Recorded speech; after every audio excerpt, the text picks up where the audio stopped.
শেষ মুহূর্তের নাটকীয়তায় এলোমেলো আইপিএল এর পয়েন্ট টেবিলের প্লে অফের হিসাব নিকাশ। দিনের প্রথম ম্যাচে পয়েন্ট টেবিলের সেরা অবস্থানে থাকা গুজরাট টাইটান্সকে পাত্তাই দিল না পয়েন্ট টেবিলের তলানিতে থাকা চেন্নাই সুপার কিংস। এদিকে দিনের দ্বিতীয়তম ম্যাচে রীতিমতো কলকাতা নাইট রাইডার্সকে নাকানি চুবানি খাইয়ে ছাড়িয়েছে সানরাইজার্স হায়দ্রাবাদ।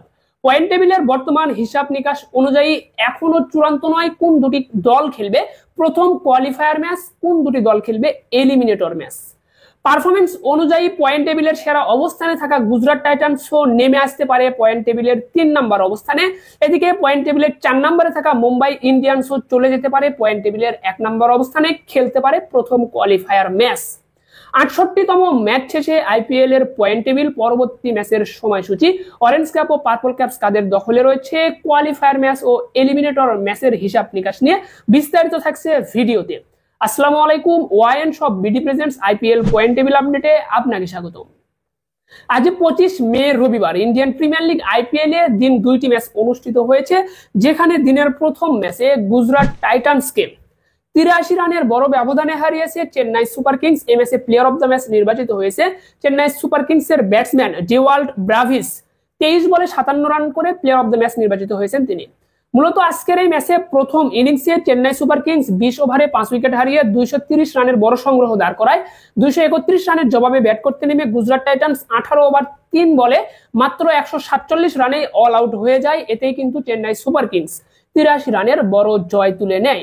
একইভাবে দিনের দ্বিতীয়তম ম্যাচেও ঘটেছে বড় নাটকীয়তা, যেখানে কলকাতা নাইট রাইডার্সকে ১১০ রানের বড় ব্যবধানে হারিয়েছে সানরাইজার্স হায়দ্রাবাদ।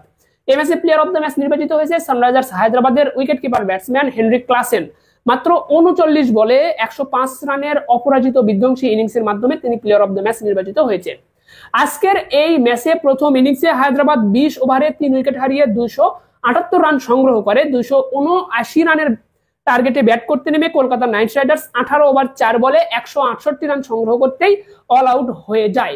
আর এতেই কিন্তু সানরাইজার্স হায়দ্রাবাদ ১১০ রানের বড় জয় পেয়ে যায় কলকাতা নাইট রাইডার্স এর বিপক্ষে। তো আপনারা ইতিমধ্যে জেনে থাকবেন আইপিএল এর সর্বমোট ৭৪টি ম্যাচ অনুষ্ঠিত হবে, যার মাঝে গ্রুপ পর্বের ৭০টি ম্যাচ অনুষ্ঠিত হবে। গ্রুপ পর্বের ৭০টি ম্যাচের মাঝে ৬৮তম ম্যাচ শেষ হয়েছে কলকাতা ও হায়দ্রাবাদের মধ্যকার ম্যাচ দিয়ে, আর মাত্র ২টি ম্যাচ অবশিষ্ট রয়েছে গ্রুপ পর্বে। ৬৮তম ম্যাচের মধ্য দিয়ে কিন্তু প্লে অফের জায়গা নিশ্চিত করেছে ৪টি দল। তবে এখনো চূড়ান্ত নয় কোন দুটি দল খেলবে প্রথম কোয়ালিফায়ার ম্যাচ, কোন দুটি দল খেলবে এলিমিনেটর ম্যাচ। তো এই বিষয়টা আমরা পয়েন্ট টেবিল থেকে দেখে নেব, পয়েন্ট টেবিলের আলোচনার মাধ্যমে। তো অবশ্যই ভিডিওতে একটি লাইক দিয়ে চ্যানেলটি সাবস্ক্রাইব করবেন, ফেসবুক পেজটি ফলো দিতে ভুলবেন না। আইপিএল এর প্রতিটি ম্যাচ শেষে পয়েন্ট টেবিল আপডেট সহ খেলাধুলার সর্বশেষ আপডেট সবার আগে। বাংলাদেশ ফুটবল দলের জার্সি ঘরে বসে বাংলাদেশের যে কোনো প্রান্ত থেকে অর্ডার করুন ওয়াইন সব বিডির ফেসবুক পেজ থেকে।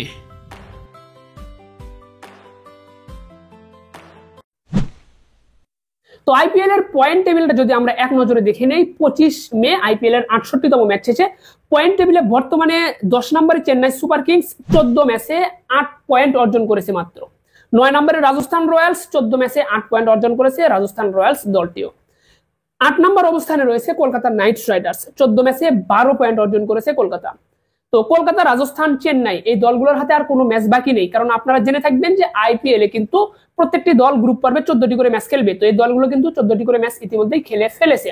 পয়েন্ট টেবিলের ৭ নম্বরে লখনৌ সুপার জায়ান্টস, লখনৌ ১৩টি ম্যাচ খেলে ১২ পয়েন্ট অর্জন করেছে, লখনৌর হাতে একটি ম্যাচ বাকি রয়েছে। এরপর হায়দ্রাবাদ রয়েছে ৬ নম্বরে, ১৪ ম্যাচে ১৩ পয়েন্ট অর্জন করেছে, হায়দ্রাবাদের আর কোনো ম্যাচ অবশিষ্ট নেই।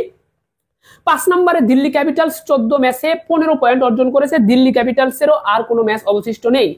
তো এরপর মুম্বাই ইন্ডিয়ান্স ৪ নম্বর অবস্থানে রয়েছে। মুম্বাই, তারা ১৩ ম্যাচে ১৬ পয়েন্ট পেয়েছে, মুম্বাইয়ের হাতে একটা ম্যাচ অবশিষ্ট রয়েছে। এরপর ৩ নম্বরে রয়েছে বেঙ্গালুরু, ১৩ ম্যাচে ১৭ পয়েন্ট পেয়েছে, বেঙ্গালুরুর হাতে একটি ম্যাচ বাকি রয়েছে। ২ নম্বরে রয়েছে পাঞ্জাব কিংস, পাঞ্জাব কিংস ১৩ ম্যাচে ১৭ পয়েন্ট পেয়েছে, পাঞ্জাবের হাতেও একটা ম্যাচ বাকি রয়েছে। ১ নম্বরে গুজরাট টাইটান্স, গুজরাটের ১৪ ম্যাচে ১৮ পয়েন্ট পেয়েছে গুজরাট, তাদের হাতে আর কোনো ম্যাচ অবশিষ্ট নেই। গুজরাট টাইটান্সের খেলা কিন্তু শেষ। শুধুমাত্র পাঞ্জাব কিংস, বেঙ্গালুরু, মুম্বাই ও লখনৌ এই ৪টি দলের হাতে একটি করে ম্যাচ বাকি রয়েছে। 4টি দলের একটি করে ম্যাচ, অর্থাৎ সর্বমোট 2টি ম্যাচ অনুষ্ঠিত হবে গ্রুপ পর্বে। আশা করি পয়েন্ট টেবিলের অবস্থাটা আপনারা দেখেছেন। এখন হিসাব নিকাশ নিয়ে আপনাদের সামনে আলোচনা করব। তার আগে আপনাদেরকে একটা বিষয় জানিয়ে দিতে চাই, জুন মাসের 10 তারিখে বাংলাদেশ ফুটবল দল সিঙ্গাপুরের বিপক্ষে এশিয়ান কাপ বাছাই পর্বের ম্যাচ খেলবে ঘরের মাটিতে ঢাকা আন্তর্জাতিক ফুটবল স্টেডিয়াম, যেটি বঙ্গবন্ধু ফুটবল স্টেডিয়াম নামে পরিচিত ছিল, সেই মাঠে কিন্তু ঘরের মাঠে সিঙ্গাপুরের বিপক্ষে ম্যাচ খেলবে বাংলাদেশ। ম্যাচটা কিন্তু সন্ধ্যা 7টায় অনুষ্ঠিত হবে, আপনারা কিন্তু জেনে গিয়েছেন। আর এই ঘরের মাটিতে যে ম্যাচ অনুষ্ঠিত হবে সেই ম্যাচের কে সামনে রেখে ইতিমধ্যেই কিন্তু Bangladesh football federation Bangladesh football দলের অফিসিয়াল জার্সি, হোম জার্সি প্রকাশ করেছে। আর এই হোম জার্সিটা কিন্তু চাইলে আপনারা আমার ওয়াইন শপ বিডি থেকে কিন্তু সংগ্রহ করতে পারবেন। বাংলাদেশের যে কোনো প্রান্ত থেকে কিন্তু আপনারা অর্ডার করতে পারবেন আমার ওয়াইন শপ বিডিতে। বাংলাদেশ ফুটবল দলের জার্সিটা কিন্তু আপনারা ঘরে বসে অর্ডার করতে পারবেন। চাইলে জার্সিতে আপনার নাম, পছন্দের জার্সি নাম্বারটাও কিন্তু লিখে নিতে পারবেন। শুধুমাত্র বাংলাদেশ ফুটবল দলের জার্সি নয়, বাংলাদেশ ক্রিকেট দলের জার্সি, এরপর ক্লাব ফুটবলের জার্সি, আর্জেন্টিনা, ব্রাজিল সহ যে কোনো ধরনের জার্সি আপনারা কিন্তু ওয়াইন শপ বিডিতে পেয়ে যাবেন। স্ক্রিনে দেওয়া নম্বরে হোয়াটসঅ্যাপে যোগাযোগ করবেন অথবা ভিডিও ডেসক্রিপশন বক্সে ওয়াইন শপ বিডির অফিসিয়াল ফেসবুক পেজের লিঙ্ক দেওয়া থাকবে। অবশ্যই আপনারা ঘুরে আসবেন। আমার প্রতিষ্ঠান, অবশ্যই আপনাদেরকে আমন্ত্রণ, আপনারা ঘুরে আসবেন, গঠনমূলক সমালোচনা করবেন, কিভাবে করলে এগিয়ে নেওয়া যাবে প্রতিষ্ঠানটাকে। অবশ্যই আপনারা কিন্তু আমাকে পরামর্শ দিয়ে সাহায্য করবেন। তো যাই হোক, ওয়াইন শপ বিডিতে আপনাকে আমন্ত্রণ রইল। তো এখন যদি আমরা এই বিষয়টা নিয়ে আলোচনা করি যে পয়েন্ট টেবিলের যে হিসাব নিকাশ, এখান থেকে পয়েন্ট টেবিলের 1 থেকে 4 নম্বরে যে দলগুলো রয়েছে প্রত্যেকটা দলের হাতেই কিন্তু প্রথম কোয়ালিফায়ার ম্যাচ খেলার সুযোগ সম্ভাবনা রয়েছে। কারণ এর আগের ভিডিওতে আমি আপনাদেরকে বলেছিলাম যে মুম্বাইয়ের হাতে কিন্তু প্রথম কোয়ালিফায়ার ম্যাচ খেলার সুযোগটা হাতছাড়া হতে চলেছে। কিন্তু গুজরাট টাইটান্স শেষ 2টি ম্যাচ যেভাবে হেরেছে এবং রয়্যাল চ্যালেঞ্জার্স বেঙ্গালুরু লাস্ট ম্যাচটা যেভাবে হেরেছে, এতে করে কিন্তু সুযোগটা তৈরি হয়ে গিয়েছে মুম্বাই ইন্ডিয়ান্সের। সুযোগটা কিন্তু আগে ছিল না মুম্বাইয়ের, তবে সুযোগটা তৈরি করে দিয়েছে গুজরাট টাইটান্স ও রয়্যাল চ্যালেঞ্জার্স বেঙ্গালুরু। আপনাদেরকে যদি আমি এক নজরে এই বিষয়টা দেখাই যে লাস্ট 5টা ম্যাচের ফলাফল বা লাস্ট 1টা ম্যাচের ফলাফল কেমন ছিল, এখানে আপনার আইপিএল যে 64তম ম্যাচ, এই ম্যাচে লখনৌর কাছে হেরেছে গুজরাট টাইটান্স 33 রানের ব্যবধানে। এরপর 65তম ম্যাচে হায়দ্রাবাদের কাছে হেরেছে বেঙ্গালুরু 42 রানের ব্যবধানে। এরপর দিল্লি ক্যাপিটালসের কাছে হেরেছে পাঞ্জাব কিংস 6 উইকেটের ব্যবধানে। এরপর আজকে চেন্নাইয়ের কাছে, পয়েন্ট টেবিলের তলানিতে থাকা চেন্নাই সুপার কিংসের কাছে 83 রানের ব্যবধানে হেরেছে কিন্তু গুজরাট টাইটান্স দলটি। তো এই ম্যাচগুলোর ফলাফল পয়েন্ট টেবিলে আপনার প্লে অফে জায়গা পাওয়া দলগুলো শেষ মুহূর্তে যেভাবে হাঁটতে শুরু করেছে, এর কারণে কিন্তু মুম্বাই ইন্ডিয়ান্সের পক্ষে পয়েন্ট টেবিলের 1 নম্বর স্থানটা বর্তমানে দখল করার সুযোগ সম্ভাবনা তৈরি হয়েছে। তো এটি নিয়ে কিন্তু আপনাদের সামনে এখন আলোচনা করতে চাচ্ছিলাম। তো আপনাদেরকে এখানে জানাই যে আইপিএল এর যে 2টি ম্যাচ অবশিষ্ট রয়েছে, এই 2টি ম্যাচ রয়েছে আপনার পাঞ্জাবের বিপক্ষে মুম্বাইয়ের 69তম ম্যাচ, এবং 70তম ম্যাচ যেটা রয়েছে এটা লখনৌর বিপক্ষে বেঙ্গালুরুর। এই 2টি ম্যাচের ফলাফলের উপর ভিত্তি করে পয়েন্ট টেবিলের যে ক্রমবিভাজন এটি কিন্তু হবে। তো 69তম ম্যাচ যেটি রয়েছে এটি নিয়ে যদি কথা বলি, এখানে মুম্বাই ও পাঞ্জাবের মধ্যকার ম্যাচ, যদি মুম্বাই ইন্ডিয়ান্স জিতে যায় তাহলে মুম্বাই ইন্ডিয়ান্সের বর্তমান পয়েন্ট 16 পয়েন্টের সাথে আর 2 পয়েন্ট যুক্ত হয়ে পয়েন্ট হয়ে যাবে 18, এবং পয়েন্ট টেবিলের 1 নম্বরে থাকা গুজরাট টাইটান্সের পয়েন্টও কিন্তু 18, মুম্বাইয়ের পয়েন্টও 18, গুজরাটের পয়েন্টও তখন 18 গিয়ে দাঁড়াবে। যখন মুম্বাই ও গুজরাটের পয়েন্ট 18 হবে তখন কিন্তু নিট রান রেট দেখা হবে। নিট রান রেটে বর্তমান অবস্থাতেই কিন্তু গুজরাটের থেকে কেন প্রত্যেকটা দলের থেকে কিন্তু নিট রান রেটে এগিয়ে রয়েছে মুম্বাই ইন্ডিয়ান্স দলটি। আর পাঞ্জাবের বিপক্ষে ম্যাচটা যদি জিতে যায় মুম্বাই, তাহলে কিন্তু অনায়াসেই আপনার নিট রান রেটে আরো উন্নতি হবে এবং পয়েন্ট টেবিলের 1 নম্বর স্থানটা দখল করবে মুম্বাই ইন্ডিয়ান্স। তখন পয়েন্ট টেবিলের 2 নম্বরে চলে আসবে কিন্তু আপনার গুজরাট টাইটান্স, 3 নম্বরে চলে আসবে পাঞ্জাব কিংস, 4 নম্বরে চলে আসবে রয়্যাল চ্যালেঞ্জার্স বেঙ্গালুরু। তবে এরপরেও কিন্তু আর একটা ম্যাচ অবশিষ্ট থাকতেছে, সেই ম্যাচটা কিন্তু হচ্ছে আপনার 70তম ম্যাচ। তো 70তম ম্যাচে যদি আপনার লখনৌ সুপার জায়ান্টস জেতে, 70তম ম্যাচে যদি লখনৌ সুপার জায়ান্টস জেতে রয়্যাল চ্যালেঞ্জার্স বেঙ্গালুরু হেরে যায়, তাহলে কিন্তু পয়েন্ট টেবিলের যে অবস্থান ঠিক সেটা পূর্বের অবস্থানটাই অব্যাহত থাকবে। মুম্বাই 1 নম্বরে, গুজরাট 2 নম্বরে, মুম্বাই 1 নম্বরে, গুজরাট 2 নম্বরে, এরপর 3 নম্বরে পাঞ্জাব, 4 নম্বরে কিন্তু রয়্যাল চ্যালেঞ্জার্স বেঙ্গালুরু। যদি লখনৌ জেতে 70তম ম্যাচে, যদি লখনৌ সুপার জায়ান্টস হেরে যায়, রয়্যাল চ্যালেঞ্জার্স বেঙ্গালুরু জিতে যায়, রয়্যাল চ্যালেঞ্জার্স বেঙ্গালুরু যদি শেষ ম্যাচটা জিতে যায় লখনৌর বিপক্ষে, তাহলে বেঙ্গালুরু বর্তমান পয়েন্ট 17, তার সাথে আরো 2 যুক্ত হবে, হয়ে হবে হলো 19। যখন রয়্যাল চ্যালেঞ্জার্স বেঙ্গালুরু পয়েন্ট 19 হবে, তখন বেঙ্গালুরু কিন্তু 19 পয়েন্ট নিয়ে এককভাবে পয়েন্ট টেবিলের 1 নম্বর অবস্থানে যাবে। 2 নম্বরে তখন নেমে আসবে মুম্বাই ইন্ডিয়ান্স, 3 নম্বরে নেমে আসবে গুজরাট টাইটান্স, 4 নম্বরে চলে যাবে পাঞ্জাব কিংস। তাহলে সেক্ষেত্রে কিন্তু আপনার পয়েন্ট টেবিলের অবস্থানের পরিবর্তন হচ্ছে। তাহলে পাঞ্জাবের বিপক্ষে যদি মুম্বাই জেতে এবং লখনৌর বিপক্ষে যদি বেঙ্গালুরু জেতে, তাহলে প্রথম কোয়ালিফায়ার ম্যাচ খেলবে মুম্বাই ইন্ডিয়ান্স এবং রয়্যাল চ্যালেঞ্জার্স বেঙ্গালুরু। তখন এলিমিনেটর ম্যাচ খেলতে হবে আপনার গুজরাট টাইটান্সকে ও পাঞ্জাব কিংসকে। আশা করি বিষয়টা আপনাদেরকে বোঝাতে পেরেছি। আর যদি লখনৌর বিপক্ষে বেঙ্গালুরু হেরে যায় শেষ ম্যাচে, সেক্ষেত্রে কিন্তু পয়েন্ট টেবিলের 1 নম্বরেই থাকতেছে আপনার মুম্বাই ইন্ডিয়ান্স, 2 নম্বরে গুজরাট টাইটান্স। তাহলে মুম্বাই ও গুজরাট খেলবে প্রথম কোয়ালিফায়ার ম্যাচ, এলিমিনেটর ম্যাচ খেলবে রয়্যাল চ্যালেঞ্জার্স বেঙ্গালুরু এবং পাঞ্জাব কিংস। আশা করি এই বিষয়টা বুঝতে পেরেছি। তবে এখানে তো কন্ডিশন আরেকটা দাঁড় হতে পারে, সেটা হলো আপনার পাঞ্জাব কিংস দলটা যদি মুম্বাইয়ের বিপক্ষে ম্যাচটা জিতে যায়, পাঞ্জাব কিংস যদি মুম্বাইয়ের বিপক্ষে ম্যাচটা জিতে যায়, তাহলে পাঞ্জাবের পয়েন্ট গিয়ে দাঁড়াবে কিন্তু 19-এ। তখন পাঞ্জাব কিংস দলটা কিন্তু 19 পয়েন্ট নিয়ে পয়েন্ট টেবিলের 1 নম্বর অবস্থানে যাবে। সেক্ষেত্রে অনায়াসেই কিন্তু পাঞ্জাব কিংস প্রথম কোয়ালিফায়ার ম্যাচ খেলতে পারবে। পাঞ্জাব যদি মুম্বাইয়ের বিপক্ষে জিতে যায়, তাহলে নির্দ্বিধায় পয়েন্ট টেবিলের 1 নম্বর বা 2 নম্বর থেকে প্রথম কোয়ালিফায়ার ম্যাচ খেলতে পারবে পাঞ্জাব কিংস। যদি হেরে যায়, সেক্ষেত্রে কিন্তু পাঞ্জাবের হাতে সেই সুযোগটা কিন্তু থাকবে না। তো পাঞ্জাব জিতলো মুম্বাইয়ের বিপক্ষে।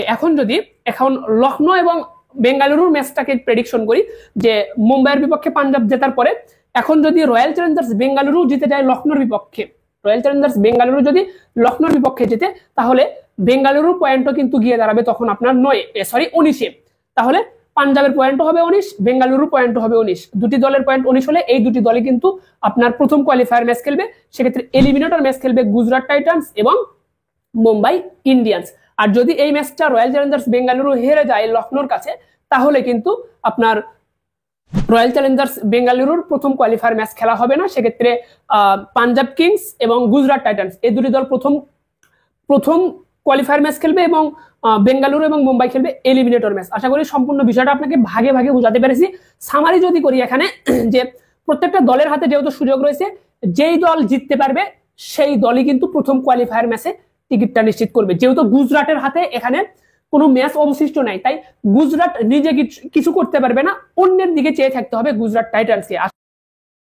তো চলুন এখন আমরা দেখে নিই পরবর্তী ম্যাচের সময়সূচি। তো পরবর্তী ম্যাচ কিন্তু 26 মে সোমবার আইপিএল একটি মাত্র ম্যাচ অনুষ্ঠিত হবে, যেই ম্যাচে পাঞ্জাব কিংসের বিপক্ষে মুম্বাই ইন্ডিয়ান্স মাঠে নামবে। তাহলে আগামীকালকে কিন্তু আমরা জানতে পারবো, অর্থাৎ সোমবারে আমরা জানতে পারবো যে এখানে গুজরাট টাইটান্সের জন্য কোন সমীকরণটা অপেক্ষা করছে, মুম্বাই পয়েন্ট টেবিলের 1 নম্বরে যাচ্ছে নাকি পাঞ্জাব কিংস যাচ্ছে 1 নম্বর। এই বিষয়টা কিন্তু আমরা আগামীকালকেই জানতে পারবো। তো যাই হোক, ম্যাচটা রাত 8টায় শুরু হবে এবং 70তম ম্যাচ কিন্তু মঙ্গলবার রাত 8টায় অনুষ্ঠিত হবে। এখন যদি এক নজরে অরেঞ্জ ক্যাপ ও পার্পল ক্যাপের তালিকাটা আপনাদেরকে দেখানোর চেষ্টা করি, তো অরেঞ্জ ক্যাপের যে লড়াই, সেখানে অরেঞ্জ ক্যাপের লড়াই বর্তমানে কিন্তু যে 5 জনের লড়াই চলতেছে, সেখানে বর্তমানে 5 নম্বরে অবস্থান করছেন রাজস্থান রয়্যালস এর ব্যাটসম্যান যশস্বী জয়সওয়াল 14 ম্যাচে 559 রান করেছেন। 4 নম্বরে Mitchell Mars Lucknow super giants এর ব্যাটসম্যান 12 ম্যাচে 560 রান করেছেন। 3 নম্বরে সূর্যকুমার যাদব মুম্বাই ইন্ডিয়ান্স এর ব্যাটসম্যান 13 ম্যাচে 583 রান করেছেন। 2 নম্বরে শুভমান গিল গুজরাট টাইটান্স এর ব্যাটসম্যান 14 ম্যাচে 649 রান করেছেন। 1 নম্বরে সাই সুদর্শন গুজরাট টাইটান্স এর ব্যাটসম্যান 14 ম্যাচে 679 রান করেছেন। 679 রান করে এখনো পর্যন্ত অরেঞ্জ ক্যাপটা দখল করে রেখেছে সাই সুদর্শন। যেহেতু সাই সুদর্শন প্লে অফে আরো একটা ম্যাচ খেলার সুযোগ পাবে, তাই এই অরেঞ্জ ক্যাপটা নিজের দখলে রাখার ভালো সুযোগ কিন্তু সাই সুদর্শনের হাতে রয়েছে। এখন যদি পার্পল ক্যাপসের তালিকাটা আপনাদেরকে দেখাই, পার্পল ক্যাপসের লড়াই 5 নম্বরে রয়েছেন 3 জন। এই 3 জন হলো সাই কিশোর, বৈভব আরোরা এবং ভারুণ চক্রবর্তী। প্রত্যেকটাই 17টা করে উইকেট পেয়ে 5 নম্বরে রয়েছেন। 4 নম্বরে রয়েছেন জশ হ্যাজেলউড 10 ম্যাচে 18 উইকেট পেয়ে 4 নম্বরে। 3 নম্বরে ট্রেন বোল্ট 13 ম্যাচে 19 উইকেট পেয়েছে, মুম্বাই ইন্ডিয়ান্সের পেস বোলার ট্রেন বোল্ট। 2 নম্বরে রয়েছে কিন্তু প্রাসিদ কৃষ্ণা গুজরাট টাইটান্সের বোলার, 14 ম্যাচে 23 উইকেট পেয়েছে। এরপর 1 নম্বরে নূর আহমেদ চেন্নাই সুপার কিংসের লেগ স্পিন বোলার, 14 ম্যাচে 24 উইকেট পেয়ে বর্তমানে পার্পল ক্যাপটা নূর আহমেদের দখলে রয়েছে। তবে 2 নম্বরে থাকা প্রাসিদ কৃষ্ণা কিন্তু প্লে অফে একটা ম্যাচ খেলার সুযোগ পাবে। যদি প্রথম কোয়ালিফায়ার ম্যাচ খেলে প্রাসিদ কৃষ্ণা, তাহলে আরো একটি ম্যাচ খেলার সুযোগ পাবে, 2টি ম্যাচ খেলার সুযোগ পাবে কিন্তু প্রাসিদ কৃষ্ণা। সেক্ষেত্রে প্রাসিদ কৃষ্ণারই কিন্তু এবারের পার্পল ক্যাপটা দখল করার বা ভালো একটা সুযোগ বা সম্ভাবনা রয়েছে। তো মাত্র 1 উইকেটের ব্যবধানে পিছিয়ে রয়েছে কিন্তু প্রাসিদ কৃষ্ণা। তো আশা করছি প্রাসিদ কৃষ্ণাই এবারের আইপিএল এর পার্পল ক্যাপটা দখল করতে পারবে। তো এই ছিল কিন্তু আইপিএল এর সর্বশেষ আপডেট, যেটি আপনাদেরকে জানিয়ে দেওয়ার চেষ্টা করলাম। তো পরবর্তী আপডেট পেতে ভিডিওতে একটি লাইক, চ্যানেলটি সাবস্ক্রাইব করবেন, ফেসবুক পেজটি ফলো দিতে ভুলবেন না। খেলাধুলা জগতের যে কোনো ধরনের জার্সি পেতে ওয়াইন শপ বিডিতে যোগাযোগ করবেন। বর্তমানে বাংলাদেশ ফুটবল দলের জার্সিগুলো ওয়াইন শপ বিডিতে অ্যাভেলেবল পাবেন। অর্ডার কনফার্ম করার 3 থেকে 4 দিনের মাঝে কিন্তু আপনারা হোম ডেলিভারি পেয়ে যাবেন সারা বাংলাদেশে। একসাথে 5 পিস জার্সি যদি অর্ডার করেন, সেক্ষেত্রে একটা আকর্ষণীয় ডিসকাউন্ট অফার দেওয়া হবে। সেক্ষেত্রে অবশ্যই আপনাকে আমাদের চ্যানেলের নামটা বলতে হবে। আপনি যদি আমাদের চ্যানেলের নামটা গিয়ে বলেন যে আমি ওয়াইন স্পোর্টস আপডেট চ্যানেলের ভিডিও দেখে এসেছি, তাহলে অবশ্যই আপনার জন্য একটা ডিসকাউন্ট রাখার চেষ্টা করবো আমরা। এবং এখানে যোগাযোগ করলে অবশ্যই আমাকেই পাবেন আপনারা। অবশ্যই ওয়াইন শপ বিডি থেকে আপনার পছন্দের জার্সি কিন্তু পারচেস করতে পারেন। ধন্যবাদ সকলকে, ভালো থাকবেন সবাই, দেখা হচ্ছে পরবর্তী ভিডিওতে। আসসালামু আলাইকুম। বাংলাদেশ ফুটবল দলের জার্সি ঘরে বসে বাংলাদেশের যে কোনো প্রান্ত থেকে অর্ডার করুন ওয়াইন শপ বিডির ফেসবুক পেজ থেকে।